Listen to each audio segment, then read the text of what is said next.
ज्या मेडिसिन आहेत ना, ॲलोपॅथिक मेडिसिन बॉडीला आणि नंतर खूपच खराब मग करतात. त्याच्याकडे गेलो, ह्या गोळ्या चालू केल्या ह्या होत्या पॉवरवाल्या. हं. बाहेर त्रास. मग त्याला सांगितलं फोन करून, त्याला बॉटल लिहून दिली, ते घेतली. मग आता तुमच्या किडनीवरही स्वेलिंग होती. किडनीवर स्वेलिंग होती ना, लिव्हरवरही प्रॉब्लेम होता. लिव्हरवरच होता हां. म्हणून या गोष्टी झाल्या ना. आता बिलिरुबिन वाढलं होतं ना, हम्म. तर त्याच्यामुळे तुम्हाला हे खाज बीज सगळं होतं. तर आता कसं आहे, आता तुम्हाला तसं काही वाटत नसेल, तेवढी खाज बीज नसेल वाटत. तेवढं नाही, थोडीशी वाटते कधी कधी. मग ते गोळी दिली होती त्यांची, हं. खाज लागली तेव्हाच घ्यायची म्हणे. हं. आणि तो मला माहिती लावतो रात्री. तर पहिलं दररोज खाज येत होती का? नाही, हो पहिले दररोज येतो. अमित होता ना तिला हां 2 महिने, त्यानंतर तो रात्री खूप पाठीला खाज लावायचा. हां जेवण झालं झोपाची वेळेस पूर्ण तर लावून द्यायचा. बिलिरुबिन वाढल्यामुळे होते. पूर्ण लावून द्यायचा. हां आता म्हणजे 2-3 दिवसांना बरोबर नाहीच्या बरोबर आहे ना खाज. सुपर. तुमची लिव्हरची रिपोर्ट एकदम नॉर्मल आली. तेच. आता किडनीचा जो आहे, तर ते किडनी रिलेटेड बिलिरुबिन वाढलेलं आहे, ते आपल्याला मेंटेन करायचं. आता ते 2-3-4 महिन्यात 6 महिन्यात तुमच्या बॉडीमध्ये सिंगल प्रॉब्लेम उरत नाही. 6 महिने कंटिन्यू आयपल्स घ्यायची. हां आणि त्याच्यानंतर मध्ये वर्षाला 4 घेतल्या तरी चालते. म्हणजे 3 महिन्यातून 1 बॉटल, मग पुढच्या 3 महिन्यातून 1 बॉटल. म्हणजे बॉडीची सर्व्हिसिंग करायला फक्त आपल्याला 1000 रुपये खर्च येते. हां पैशाचा सवाल नाही, पैसा बिमारी जाण्याचा सवाल आहे ना.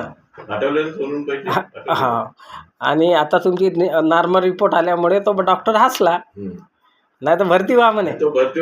हां मी म्हणलं दिवाळीचा तेव्हार आहे, जाऊ शकत नाही, तेव्हा असं करा म्हणे, उद्या येऊन मला चेक करून. म्हणलं उद्याही नाही राहतो, तुम्ही आता सांगा. म्हणलं काय 9 वाजले होते, तर तुम्ही किती वाजता तुम्ही तुमच्यासाठी 1-1.5 घंटा थांबू शकतो म्हणे. तुम्ही माझे खास पेशंट 5-6 महिन्यापासून येतात, 1 घंट्यात आणून द्या म्हणे. ठीक आहे म्हणलं. त्या घेतलं, खाली उतरलो मी. सोनू आपल्या कामाला गेला होता,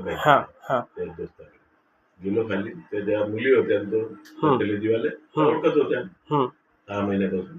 बाई म्हणालो, मी एक काम करा, आता तुम्हाला जे रात्री द्यायचे रिपोर्ट हो म्हणे, ते थोड्यात अर्धा तास बाजूला ठेवा म्हणालो. म्हणजे अर्जंट द्या, डॉक्टर साहेबांना दाखवायचं गावाला जा. ठीक आहे मग त्याने दिला, अर्धा तासात नेऊन दिला. तो आला तिकडून राऊंड मारून, मग पाहिलं हातला तो म्हणजे नॉर्मल आहे सध्या एकदम. आता वरती व्हायची गरज नाही म्हणे. मग त्यानं लिहूनही नाही दिला कोणता चेक करायचा.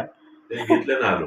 आता 3 तारखेला या म्हणून. जा आजची 3 तारीख आहे, 2 दिवसांनी मी येत आहो नागपूरला. आज 3-4 दिवस मी नागपूरला, आम्ही सगळे चाललो.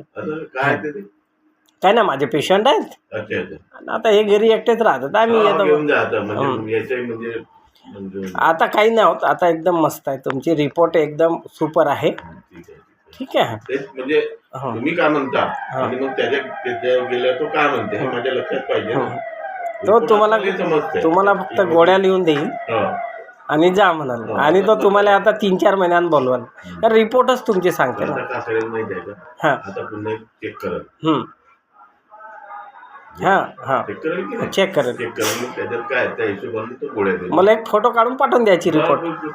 आता तुमचं मला वाटतं बिलिरुबिनही कमी झालं असेल.